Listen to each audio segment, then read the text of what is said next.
বেশ কয়েকদিন ধরে এত রিচ খাওয়া হয়ে যাচ্ছে, এবার ঠিক করেছি আবার কয়েকদিন শুধু সিম্পল খাওয়া দাওয়া হবে, ডাল ভাত সবজি এরকমটা। তো বর তো সকালে উঠে অফিস চলে গেছে, রুটি আর ঘুগনি করেছিলাম সেটা খেয়ে চলে গেছে।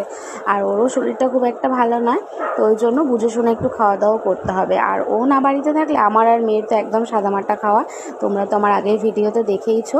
তো সোনার জন্য একটা ডিম ভেজে নিয়েছি, কেননা ডিম যেহেতু ঘরে আছে আর আমার মেয়ের এমনিতে কোনো বায়না নেই, ওর যদি আলু সেদ্ধ আর ঘি দিয়ে ভাত দিয়ে দিই সেটাতেও অনেকটা খুশি।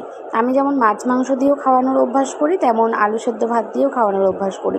তো আলুটাকে ভেজে নিয়েছি পেঁয়াজ আর রসুন দিয়ে ভালো করে ভেজে, তারপর আলুটা মেখে নিয়েছি আর একটা ডিম ভেজে দিয়েছি আর সোনাকে, আর তার সাথে দেখো ঘি দিয়ে সুন্দর করে ভাতটা মাখিয়ে তারপরে খাইয়ে দেবো। আর আলু সেদ্ধর মধ্যে ঝাল দিই, যেহেতু সোনা আলু সেদ্ধটা দিয়ে ভাত খাবে আর এইভাবে মাখা করলে বেশ ভালোই লাগে, তবে ঝাল দিলে আরও ভালো লাগতো। তো কেমন লাগলো ভিডিওটা তোমরা জানিও।